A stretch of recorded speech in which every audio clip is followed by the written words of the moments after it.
Welcome into another Teal of the show. I'm Jamal St. Cyr alongside Frank Franchi. We're counting down to kickoff for a game that's a little bit farther away than maybe we're used to. We got to get to Monday before we get some football. Yeah, I love that. It's been a long time since this team's played on a Monday night. Like Doug Peterson said today, you earn the right to play on Monday night, and this team has done it. They've played very well. They're one of the better teams in the league. They're one of the more talked about teams in the league, and that's how you get to Monday night. That's right, and the Jaguars have one of the best records in the AFC right now. So they're not trying to add any extra pressure to this game. They know they just need to go out there, play the football the way they've been playing it, and not make the game any bigger than it needs to be.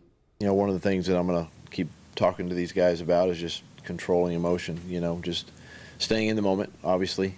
Just focus on your job, you know, this week, and you don't have to go out of your way or do anything extra special, you know. Just do your process. You know, that is a good point. Don't overplay the game. Even if this is the first experience on Monday Night Football field for a lot of the Jaguars players, they still just have to look at it like any other game. What I like about this team, Jamal, is I think that's who they are. They're very good, and this is Doug Peterson. It's his culture that he's built. I know you hear the word culture a lot. You're probably tired of hearing it, but there's something to it. They don't make anything bigger than it needs to be. The thing is the thing, and that's winning the football game. They don't get caught up in the media. They don't get caught up in the fact that they're on national TV. And sometimes young teams, and they're still a little bit of a young team, can do that. This team doesn't do it. They just go out and play. And I really believe that. That's one of the reasons they're 8-3. They don't get caught up in all the stuff. They just go play the football game. Now, when you say go play the football game, we have to talk a little bit about the Cincinnati Bengals, right? Going into the game, we expected this, or going into the season, we expected it to be Trevor Lawrence versus Joe Burrow. Hasn't quite happened that way. Joe Burrow's done for the year with that hand or wrist injury. So now Jake Browning is rolling out for the Cincinnati Bengals. You know, he's a quarterback who's been around the league for a while. He's experienced, but this will only be his second career start. I'm sure going to try to, you know, get the ball out of his hand quickly, and he does a pretty good job of that, you know, the short to intermediate stuff. And screen game has been real effective, you know, for them. And, you know, so empty formations, things of that nature that sort of, you know, for a quarterback, sort of simplify the defense a little bit, you know. So there's ways of looking at all that, but it just comes down to doing your responsibility. When the Jaguars are going against a quarterback like Jake Browning, you kind of have to like their chances, but there's not a whole lot of tape on what he can do out there on the field. Well, the big thing is not who's playing, it's who's not playing. In a quarterback-centric league, and that's what this is, the Bengals are about as quarterback-centric a team as there is in the league. They go as Joe Burrow goes. For years, the Bengals weren't very good. That's just reality. They didn't get good until Joe Burrow got there, and now he's not there. Now, look, it's an NFL football team. They've got good weapons around them. Joe Mixon's a very good player. They've got good receivers. They're a good football team, but they were built around Joe Burrow, so it's a different team. You don't know a lot about Jake Browning, but let's be honest. You hate to see any player get hurt. But your football team would rather play Jake Browning than it would Joe Burrow. So, yeah, the Jags are a prohibitive favorite for that reason. I haven't seen much of Jake Browning. I remember him in college a little bit, but I don't think people know much about him. What you do know is Joe Burrow's not there. That's right. That's right. And that does make a big difference, and that puts a lot of pressure on that Bengals coaching staff and Zach Taylor to help him get ready for the game. Now, that last name Taylor also goes along with Press Taylor, Jaguars offensive coordinator. The two are brothers, so a little bit of a family battle out there from sideline to sideline. Zach Taylor, the head coach for the Cincinnati Bengals, Press Taylor, the offensive coordinator for the Jaguars. Interesting dynamic there when you got brothers on separate sidelines. Two good offensive-minded guys. Zach Taylor's the head coach. Press Taylor's going to be a head coach in the league. No matter how much fans didn't like the fact that he was calling plays, or at least some fans didn't, he's done a nice job calling plays. Doug Peterson knew what he was doing. The offense has hit a rhythm, the same rhythm they hit about this time last year, and Press Taylor's done a good job. So Press Taylor is going to be, mark my words on this, Press Taylor is going to be a head coach in the National Football League. He's going to follow the same path his brother did. And Zach Taylor's a good coach. Nobody debates that. He's a very good football coach. But again, he's lost the most important bullet in the gun, and that's Joe Burrow, who's such a very good player. Now, they do still have Jamar Chase, who is a fantastic wide receiver. Jaguars are going to have their hands full trying to make sure they contain that guy as well. Yeah, they've got good weapons. There's no question. It wasn't just Burrow. I mean, Joe Mixon's a good weapon. Jamar Chase is a good weapon. They've had T. Higgins. They've got good players. But, again, it's as good as the quarterback is. The other thing, too, is this. In any NFL game, teams are desperate. They're scrambling. The Bengals know it's about to get away from them without Burrow.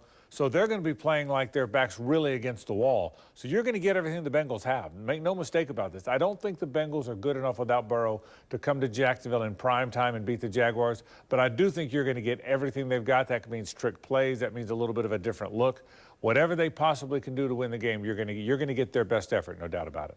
All right. We've still got plenty more here on Teal the Show. Coming up after this break, we'll talk a little bit more about a moment in history that was this week for the Jaguars, plus something you can expect to see out on the field with the Jags on Monday night. That's straight ahead when Teal the Show returns.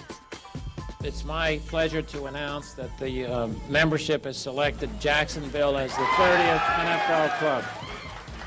You heard it. That was the announcement that changed a lot of things here in Jacksonville. All the rest was history. On Thursday, it was 30 years to the day from the moment that the Jaguars officially were announced as an NFL city. What a moment. Frank, where were you when they made that announcement? Well, I remember like it was yesterday. I was doing radio. I had just left the Times Union as a full-timer. I had become a full-time radio guy and was doing radio in the afternoon when we found out that this was going to happen. It was really exciting stuff. So I was doing a radio show in the afternoon.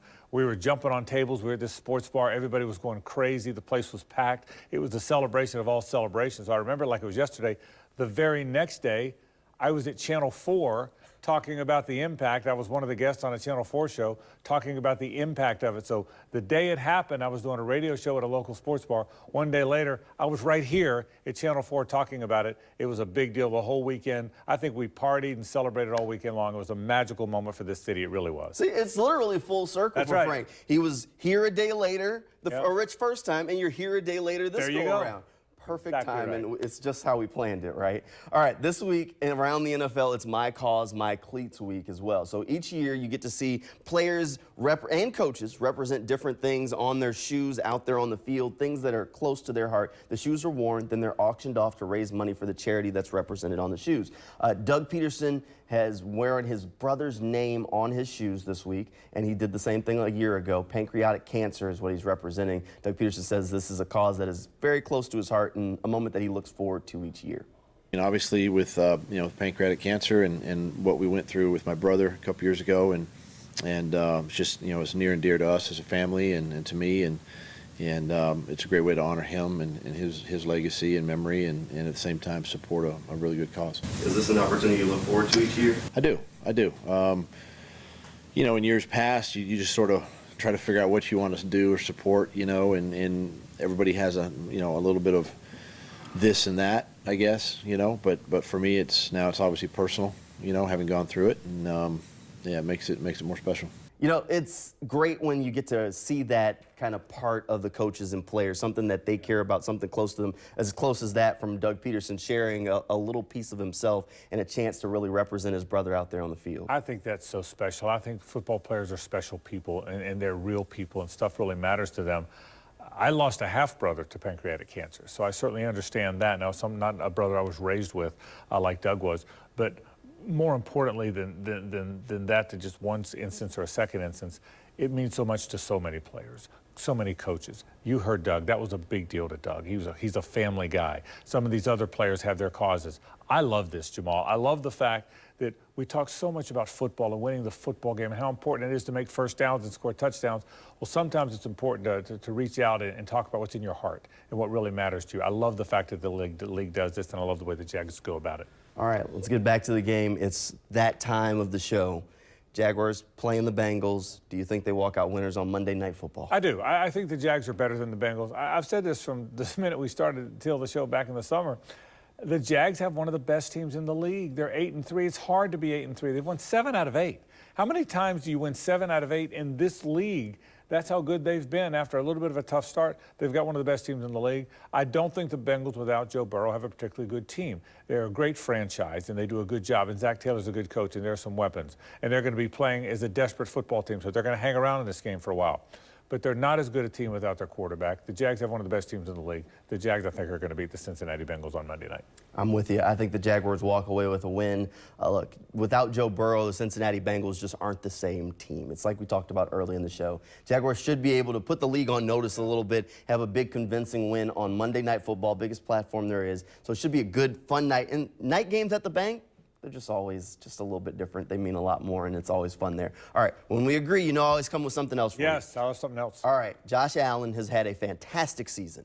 He is now second place in single-season sacks in Jaguars history. Only a couple away from passing Calais Campbell. Do you think he gets it done, and could he do it this week? Because he only needs a couple more. He's at 12.5. The record's 14.5. I don't think he's going to be at 14.5 on Tuesday morning, but I do think it's going to happen. He's going to break that record. It's a great record. Calais Campbell's a good player. 14.5 is a lot of sacks.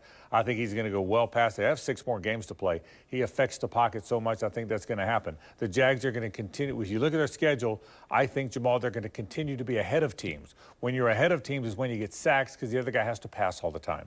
I think he's definitely going to break the record. I'm not going to predict 2 sacks on Monday night, although to your point, it could happen. But I definitely think he's going to break the record. I think it's a great part of the season. Josh Allen, because we know him, and we know what a good dude he is, and how much he wants to live here, and he wants his family to be raised here, how important all this is to him. I love the way the Josh Allen season has gone. I really do. If I'm not mistaken, I think he's got 3 games with 2+ sacks already this season. So it could happen. It definitely could happen. We'll have to keep an eye on that. Frank, thanks for being here. Thank you at home for tuning in. Good night, everybody, and go Jags.